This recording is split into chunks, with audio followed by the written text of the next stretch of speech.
कैसे हैं आप सब। मुझे उम्मीद है कि आप लोग अच्छे होंगे। आज हम इस वीडियो में बात करने वाले हैं बिहार टीटी के प्रीवियस ईयर के क्वेश्चन को लेकर, जिसमें आज हम इस वीडियो में 30 क्वेश्चन के बाल विकास के क्वेश्चन को डिस्कस करेंगे। तो सबसे पहले क्वेश्चन पे चलते हैं, जो कि एक क्वेश्चन 1 से लेकर 30 तक आपको इस वीडियो में बेहतरीन ढंग से समझाने की कोशिश करेंगे। सबसे पहला नंबर क्वेश्चन है, आप जो कि स्क्रीन पर देख पा रहे हैं। विकासात्मक मनोविज्ञान में जीवन का अध्ययन किया जाता है। यानी कह रहा है कि विकासात्मक जो होता है किसी भी इंसान में, ये अध्ययन कब किया जाता है? तो गर्भकाल में, या जन्म से, या जीवन पर्यंत, या किशोरावस्था में। तो कहने का मतलब है कि आप किसी भी एक अवस्था में नहीं कह सकते हैं कि उसी में होता है। या तो गर्भकाल में ही होता है, या जन्म से ही होता है, या जीवन पर्यंत होता है, या किशोर अवस्था में होता है। तो विकासात्मक की प्रक्रिया जो होती है किसी भी आदमी के अंदर, ये हमारा जीवन पर्यंत चलते रहती है, ठीक ना।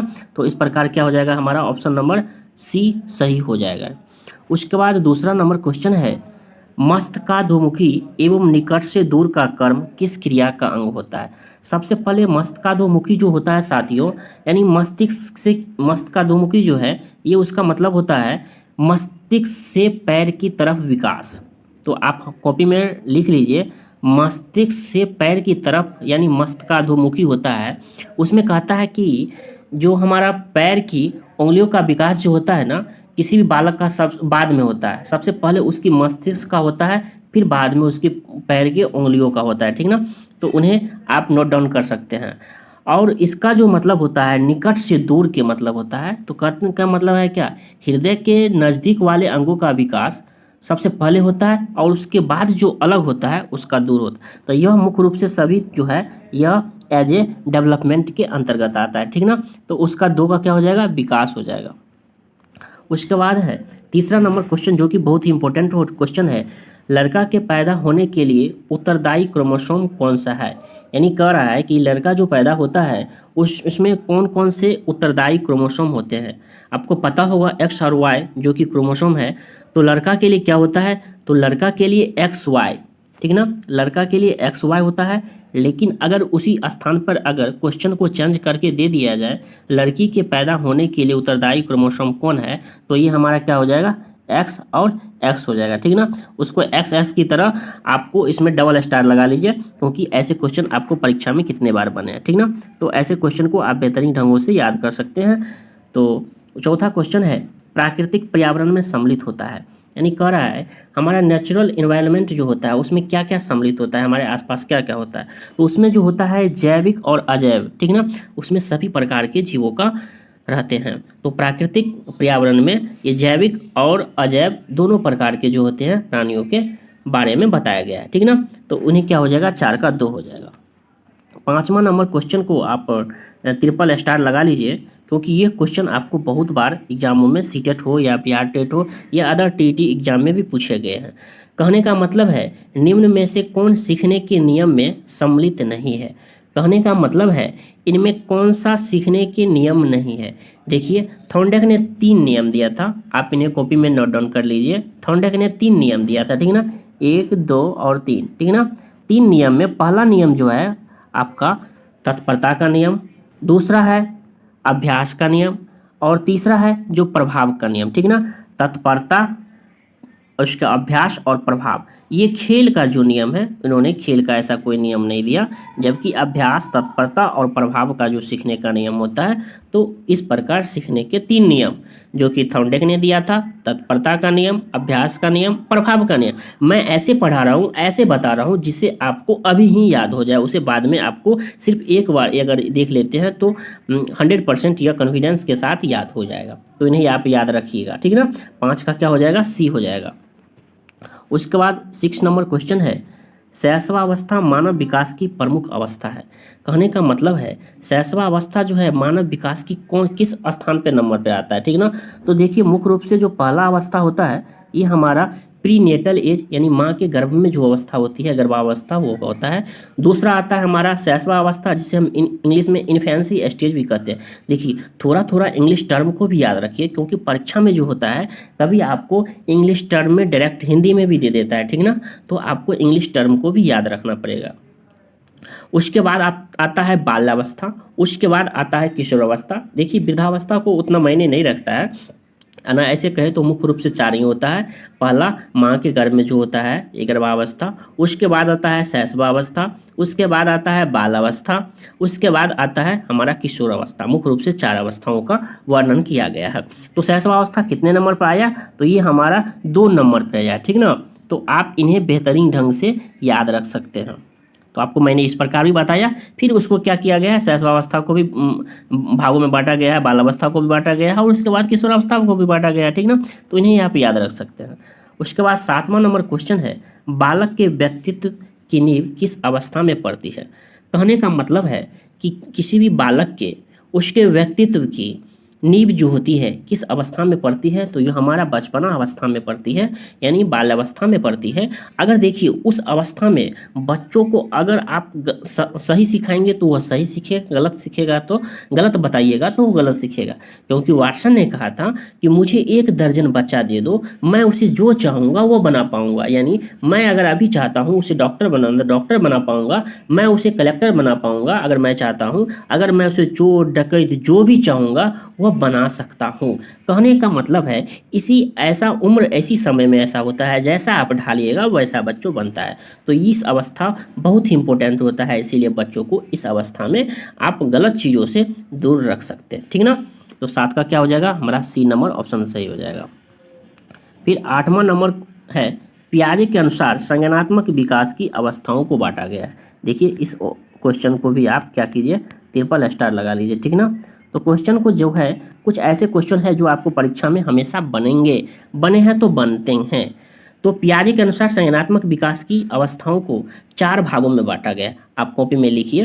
पहला हमारा क्या आता है, इंद्रिया जनित गामक अवस्था। दूसरा आता है पूर्व संक्रियात्मक अवस्था।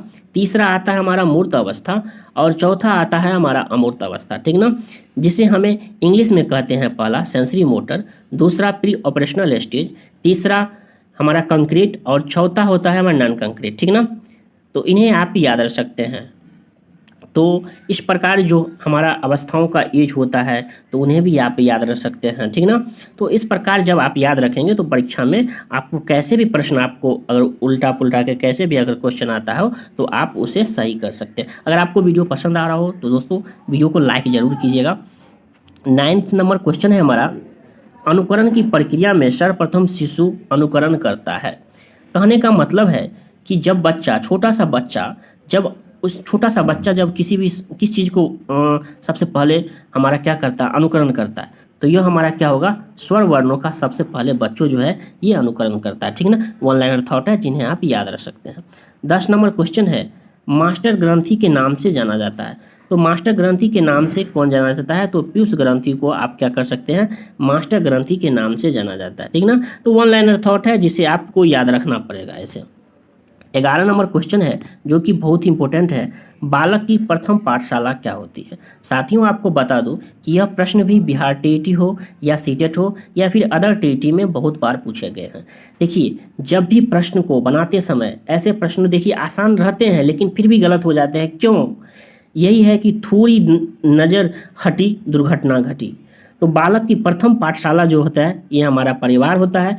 अगर आप ये बताओ कि दूसरा रहता तो क्या होता, तो दूसरा जो है हमारा ये विद्यालय है। तो ऐसे प्रश्न आपको बनेंगे, इनमें से कौन सा अनौपचारिक है, तो परिवार क्या होता है हमारा, अनौपचारिक होता है, और विद्यालय जो होता है हमारा ये औपचारिक होता है। परिवार हमारा अनौपचारिक शिक्षा है और विद्यालय जो है उसमें हम औपचारिक शिक्षा ग्रहण करते हैं। तो आप समझ गए होंगे। अगर परिवार में भी अगर सबसे बेस्ट की जहाँ तक बात करता हूँ तो वो माँ होती है, क्योंकि किसी भी बच्चों की जो शिक्षण शैली हो, कैसे भी बेहतर बनाना है, क्या करना है, क्योंकि सबसे पहले वो माँ से सीखती है।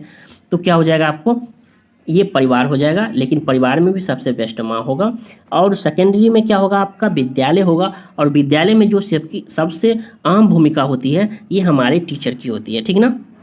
उसके बाद 12 नंबर क्वेश्चन है, बालक का सामाजिक विकास प्रभावित होता है। कहने का मतलब है कि बालक का जो सामाजिक विकास सबसे जो होता है प्रभावित कैसे होता है, सामाजिक आर्थिक स्तर से भी प्रभावित होता है, विद्यालय से भी होता है, परिवार से भी होता है, इनमें से सभी होता है। तो बालक का सामाजिक विकास यानी समाज में किस तरह से किसी के साथ बिहेव करना है, समाज में कैसे रहना है, किसी के साथ क्या करना है, दुर्व्यवहार नहीं करना है, कैसे दोस्ती अपना के रखना है, कैसे व्यवहार करना है, यह हमारा विद्यालय से भी सीखता है, परिवार से भी निर्भर होता है और सामाजिक आर्थिक स्तर से भी होता है। तो क्या हो जाएगा, इनमें से इसका सभी हो जाएगा, ठीक ना। उसके बाद 13 नंबर क्वेश्चन है, सृजनात्मकता की पहचान होती है। देखिए, सबसे पहले सृजनात्मक की को हम पहचानते हैं कि आखिर क्या होता है। सृजनात्मक का मतलब होता है सृजन, यानी किसी भी चीज़ को अगर आप खुद से बनाते हैं, खुद से सोचते हैं, तो वो हमारा क्या होगा, सृजनात्मक होगा। देखिए, सृजनात्मक का दूसरा नाम हमें, आप इसे अपसारी चिंतन कॉपी में नोट डाउन कर लीजिए। अपसारी चिंतन यानी सृजनात्मक बच्चों को हमें अपसारी चिंतन, जिसे इंग्लिश में डाइवर्जेंट थिंकिंग के नाम से जाना जाता है। तो ऐसे प्रश्न भी आपको इसका एक नाम जो है, उस जैसे सृजनात्मक हुआ, अपसारी चिंतन हुआ या डाइवर्जेंट थिंकिंग हुआ, एक ही नाम के आपको चेंज करके परीक्षा में आपको दे देंगे, ठीक ना। तो इसका मतलब होता है नवीन परिणाम से, यानी सृजन बच्चा वो होता है जिसके अगर किसी के पास अगर कोई समस्या आती है तो वह बच्चा जल्दी से उसको क्या कर लेगा, अपना माइंड लगा के समाधान कर लेगा। या फिर उसके पास जैसे किसी खिलौने को तोड़ना, जोड़ना, या फिर मुख्य रूप से कोई ऐसा, जैसे डॉक्टर की जहाँ तक बात करता हूँ, सर्जरी करना, फिर ऐसा, ठीक ना, इंजीनियर की बात करता हूँ, ये सभी जो होते हैं ये हमारा सृजनात्मक बच्चे होते हैं, ठीक ना। साइंटिस्ट की जहाँ तक बात करता हूँ, ये कुछ ना कुछ नया करते रहते हैं, ठीक ना, यानी नवीन रिजल्ट लाते रहते हैं। तो इसका क्या हो जाएगा हमारा, ये 13 का डी हो जाएगा। 14 नंबर क्वेश्चन है, हम करके सीखते हैं, किसने कहा है, तो ऑनलाइन थॉट है, इन्हें आप याद रख सकते हैं। डॉक्टर मेश ने कहा था हम करके सीखते हैं। कहने का मतलब है, हम करके सीखने का मतलब क्या है, कहने का मतलब है कि जब भी किसी चीज़ को हम बार बार करते हैं, बार बार करते हैं, तो उसे हम बेहतरीन ढंग से सीख सकते हैं। जब उसे हम खुद से नहीं करेंगे तो उतने एक्सपीरियंस से हम ज़्यादा नहीं सीख सकते हैं। इसीलिए अगर हम किसी चीज़ को, वैसे भी आपको पता होगा, किसी चीज़ को बार बार अगर करने से उस चीज़ को हम सीख सकते हैं, ठीक ना। तो हम करके सीखते हैं, तो क्या हो जाएगा, डॉक्टर मेश। उसके बाद है 15 नंबर क्वेश्चन है, समस्या बालक है, चोरी करने वाला, झूठ बोलने वाला या माता पिता का कहना न मानने वाला। समस्या बालक का मतलब होता है जब भी कोई काम में अगर समस्या उत्पन्न कर दे तो वह समस्या बालक होता है। तो चोरी करना भी, झूठ बोलना भी, माता पिता का कहना न मानने वाला, ये सभी जो होता है ना, ये हमारा, इनमें से सभी ये समस्यात्मक बालक होते हैं। जब भी बच्चा हमारे क्लास हो या कोई भी हो अगर समस्या उत्पन्न कर दे तो वो हमारा समस्यात्मक बालक कहलाता है। या अगर आप कुछ क्लास में पढ़ा रहे हैं, अगर बीच में वो कुछ ऐसा अलग टॉपिक छिड़ जाए, तो अगर आपको प्रॉब्लम अगर आ जाए तो वो हमारा समस्यात्मक बालक होता है। लेकिन अगर सिलेबस से रिलेटेड अगर कुछ ऐसे पूछते हैं तो वो हमारा ऐसा नहीं होता है, ठीक ना। तो इस प्रकार इनमें से सभी हो जाएगा। 16 नंबर क्वेश्चन है, बालक का मानसिक स्वास्थ्य निर्भर करता है। कहने का मतलब है बालक का मेंटल हेल्थ किस पर निर्भर करता है, विद्यालय पर, परिवार पर या समुदाय पर या इनमें से सभी पर। तो बालक का जो मेंटल हेल्थ जो है ये हमारे सभी पे पड़ते हैं, क्योंकि विद्यालय पर भी बहुत ज़रूरी है। क्योंकि अगर उन्हें एक अच्छा विद्यालय का वातावरण नहीं मिलता है तो बालक का जो मानसिक हेल्थ है उसे कहीं ना कहीं उसे प्रॉब्लम हो सकती है। परिवार सबसे ज़्यादा ज़रूरी होते हैं, समुदाय, तो इनमें से सभी अगर ऑप्शन है, किसी आप एक पक्ष को जोड़ नहीं दे सकते हैं कि उसी पक्ष का होता है, सभी पक्षों का ज़्यादा है, विद्यालय का भी है, परिवार का भी है, समुदाय का भी है और इनमें से सभी का है, ठीक ना। तो क्या हो जाएगा, 16 का डी हो जाएगा। उसके बाद 17 नंबर क्वेश्चन है, हस्तशिल्प की शिक्षा दी जानी चाहिए। तो हस्तशिल्प की जो शिक्षा है ये हमें पिछड़े बालक को दिया जाता है। फिर 18 नंबर क्वेश्चन है, निरीक्षण विधि में किया जाता है। देखिए साथियों, निरीक्षण विधि में हमेशा दूसरों के व्यवहार का अध्ययन किया जाता है। तो आप कॉपी में नोट डाउन कर लीजिए कि निरीक्षण विधि का मतलब होता है दूसरे के व्यवहार का अध्ययन, ठीक ना। तो ये हमें, उसके बाद 19 नंबर क्वेश्चन है, सतत व्यापक मूल्यांकन में व्यापक का क्या अभिप्राय है। कहने का मतलब है कि सतत व्यापक मूल्यांकन में व्यापक का क्या मतलब होता है। तो यह संज्ञानात्मक या ससंज्ञानात्मक। तो साथियों, संज्ञानात्मक के साथ साथ उसके साथ साथ और जो कुछ जुड़ा हुआ है, ठीक ना, CCE जो सतत एवं व्यापक मूल्यांकन होता है, तो इन्हें आप याद रख सकते हैं कि इसमें से क्या हो जाएगा, दोनों हो जाएगा, ठीक ना। तो उन्हें आप बेहतरीन ढंग से इन्हें याद रख सकते हैं। 20 नंबर क्वेश्चन पे चलते हैं। 20 नंबर हमारा क्वेश्चन है, 20 नंबर क्वेश्चन आप देख पा रहे हैं स्क्रीन पे कि ब्रेल लिपि का प्रयोग किसके लिए किया जाता है। तो साथियों आपको बता दूं, ब्रेल लिपि का प्रयोग जो होता है ये हमें दृष्टिबाधित बच्चों के लिए किया जाता है, यानी ऐसे बच्चे जिन्हें देखने से प्रॉब्लम हो रही है, ठीक ना, ऐसे बच्चों के लिए ब्रेल लिपि का प्रयोग किया गया था, और जो कि लुई ब्रेल ने किया था, एक वैज्ञानिक लुईस ब्रेल, ठीक ना। तो उन्हें दृष्टिबाधित बच्चों के लिए किया था, क्योंकि दृष्टिबाधित बच्चों के लिए भी ब्रेल लिपि का प्रयोग करते हैं। उसके बाद है 21 नंबर क्वेश्चन है, बुद्धि पर वंशानुक्रम का प्रभाव होता है, किसने कहा था? तो ये हमारे किसने कहा था? ये गैसल महोदय जी हैं, जिन्होंने कहा था बुद्धि पर वंशानुक्रम का प्रभाव पड़ता है। कहने का मतलब है कि इसमें जेनेटिक गुण भी निर्भर करता है। ऐसा नहीं है कि वंशानुक्रम का ही प्रभाव पड़ता है, ये नहीं है। ये है बुद्धि पर वंशानुक्रम का प्रभाव पड़ता है, यानी उसका जेनेटिक का कुछ गुण होता है, अगर कि उस मतलब हमारे इंटेलिजेंस पर प्रभाव पड़ता है, ठीक ना। तो गैसल जी कहा था।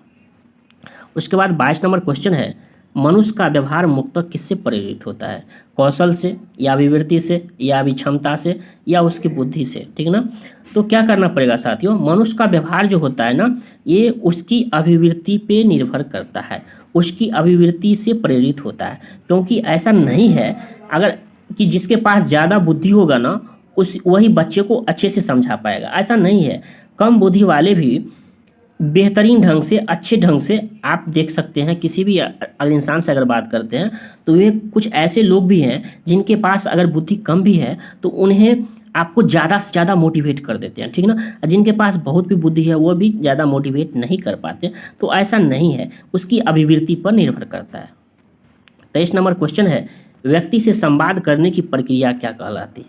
यानी कहने का मतलब है किसी भी व्यक्ति से जब आप संवाद करते हैं, बातचीत करते हैं, तो यह क्या है, आपकी बात को हम सुन पा रहे हैं और मेरी बात को आप सुन पा रहे हैं। कैसे मैं बोल रहा हूँ, यह एक संप्रेषण है, ठीक ना। संप्रेषण का मतलब होता है एक माध्यम है, एक माध्यम है जिसके तहत हम और आप क्या कर पा रहे हैं, बात कर पा रहे हैं। तो यह हमारा क्या हो जाएगा, तो इसका ये हो जाएगा। 24 नंबर क्वेश्चन है, शिक्षा मनोविज्ञान का अध्ययन अध्यापक को इसीलिए करना चाहिए क्योंकि इससे शिक्षक को आत्मसंतुष्टि मिल सके, इससे वह दूसरों को प्रभावित कर सके, इससे वह अपनी परीक्षाओं में प्रथम आ सके, इसकी सहायता से अपने शिक्षण को अधिक प्रभावशाली बना सके। तो साथियों आपको बता दूं कि चारों ऑप्शन को सबसे पहले बेहतरीन ढंग से पढ़ना है, उसके बाद आपको रिजल्ट लेना है, ठीक ना। तो चारों ऑप्शन को जैसे ही पढ़ेंगे तो चौथा ऑप्शन देख सकते हैं, इसकी सहायता से अपने शिक्षण को अधिक प्रभावशाली बनाता है। यानी शिक्षा मनोविज्ञान का अध्ययन टीचर के लिए इसी जरूरी है क्योंकि बच्चे को क्या चाहिए, किस प्रकार बच्चे को हम पढ़ाएंगे जिससे उसकी क्या हो, मतलब अपनी टीचिंग स्किल को इतना बेहतर बनाएंगे, इतना बेहतर बनाएंगे जिससे हमारा क्या होगा, शिक्षण जो होगा, यानी बच्चों को जो पढ़ाते हैं हम, तो वो हमारा इफेक्टिव हो, यानी प्रभावशाली बने, ठीक ना। तो इस प्रकार 24 का क्या हो जाएगा, हमारा डी नंबर ऑप्शन सही हो जाएगा। 25 नंबर क्वेश्चन जो है, जो कि वेरी वेरी बहुत ही इंपॉर्टेंट क्वेश्चन है, इन्हें आप याद रखिएगा। वैसे आप बुद्धि लब्धि का फॉर्मूला अगर याद रख सकते हैं तो ऐसे सवालों को आप आसानी से सॉल्व कर सकते हैं। उसमें कुछ नहीं है, बस IQ का फॉर्मूला आपको याद रखना है, मानसिक आयु बटा वास्तविक आयु गुने 100। तो मानसिक आयु कितना हो गया, 15, उसके बाद वास्तविक आयु कितना हुआ, 12, और 100 से जैसे करेंगे तो क्या होगा, 4 से अगर काटते हैं तो 4 तिया 12, उसके बाद ये 25 हो जाएगा, ठीक ना।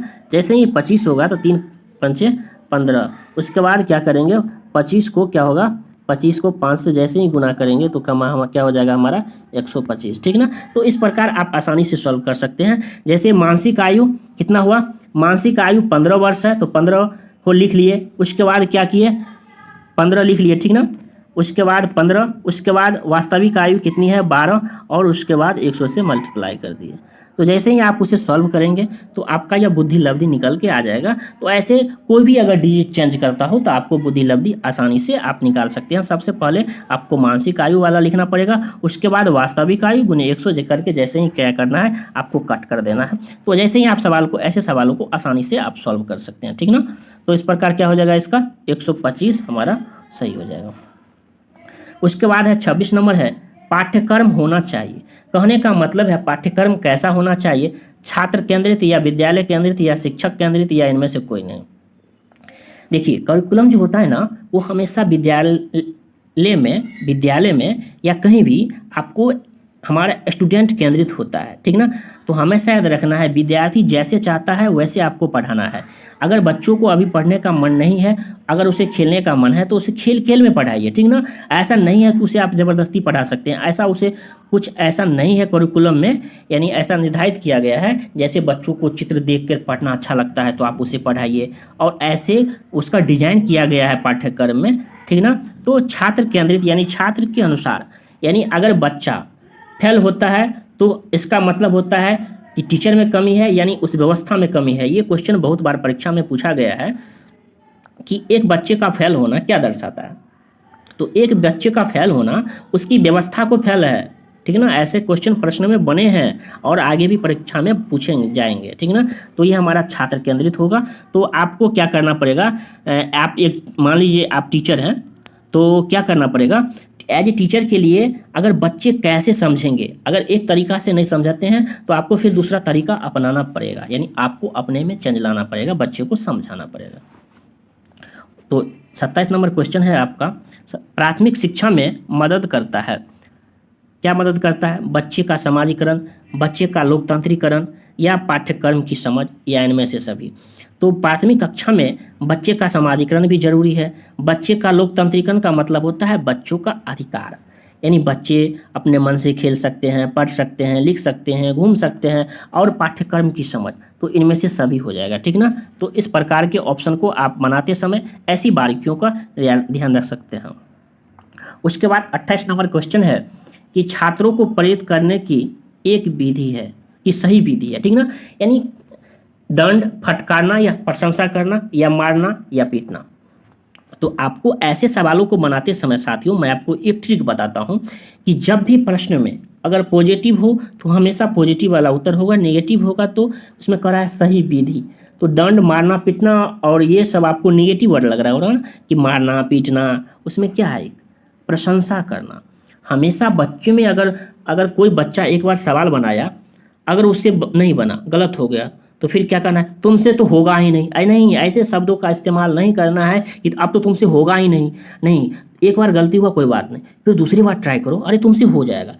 बच्चा ऐसे होता है, अगर बच्चों में कुछ गलत अगर लग गया है, संगति लग गया है, तो क्या करना है, किसी महापुरुष के जीवनी के द्वारा बताएंगे, देखो ये वैसे थे, ये ऐसे थे, इतने महान थे, तो बच्चे क्या होगा, उसे मोटिवेट होगा। यानी आपको उसको न दंड करना है, फटकारना या मारना पीटना नहीं है, बच्चे को प्रशंसा करना है। नहीं, तुम तो इस बार नहीं किए हो तो तुम कभी नहीं कर सकते हो, ऐसा नहीं करना है। अरे एक बार नहीं किए हो कोई बात नहीं, अरे तुम इस बार कर सकते हो, तुम इस बार पास कर जाओगे, बच्चे में मनोबल रहेगा कि नहीं, मैं कर सकता हूँ, ठीक ना। तो उस प्रकार के ऐसे सवालों को आप सॉल्व कर सकते हो।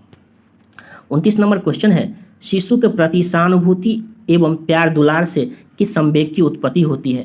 तो यह हमारा अनुराग। देखिए संवेग का मतलब होता है जो कुछ क्षण के लिए होता है और फिर चला जाता है। जैसे आप रास्ते में चल रहे हैं, ठीक ना, अगर आपको एकाएक सांप दिख गया तो आपको डर हो जाएगा, ठीक ना। तो ये जो कुछ क्षणिक के लिए जो होता है यही संवेग होता है, ठीक ना। तो ये हमारा क्या कह रहा है, सहानुभूति एवं प्यार दुलार से, तो ये हमारा क्या होगा, यह अनुराग हो जाएगा। तो आप संवेग को अच्छे ढंग से पढ़ लीजिएगा। उसके बाद है सामान्य बुद्धि बालक प्रायः किस अवस्था में बोलना सीख जाते हैं, ठीक ना। तो ये हमारा क्या हो जाएगा, 11 माह की अवस्था में जो है ये सामान्य बुद्धि बालक जिन्हें कोई प्रॉब्लम नहीं हो तो वो हमारे बोलना सीख जाते हैं। तो इस प्रकार आपको 30 क्वेश्चन को मैंने CDP में डिस्कस किया। आपको जो वीडियो कैसा लगा आप हमें कमेंट बॉक्स में ज़रूर बताइएगा, और मुझे उम्मीद है कि आपको ये वीडियो पसंद आया होगा। तो साथियों आपको ये वीडियो कैसा लगा आप हमें कमेंट बॉक्स में ज़रूर बताइएगा। अगर इस चैनल पे पहली बार आए हैं तो साथियों बहुत मेहनत से वीडियो बनता है, तो प्लीज़ चैनल को सब्सक्राइब कर दीजिए और दोस्तों के साथ शेयर करना मत भूलिएगा। और मुझे उम्मीद है कि आपको ये वीडियो पसंद आया होगा। फिर अगले वीडियो में कोई नई टॉपिक के साथ मिलते हैं, तब तक के लिए धन्यवाद। प्रैक्टिस करते रहिए और अच्छे से पढ़ाई करते रहिए, ठीक ना। धन्यवाद।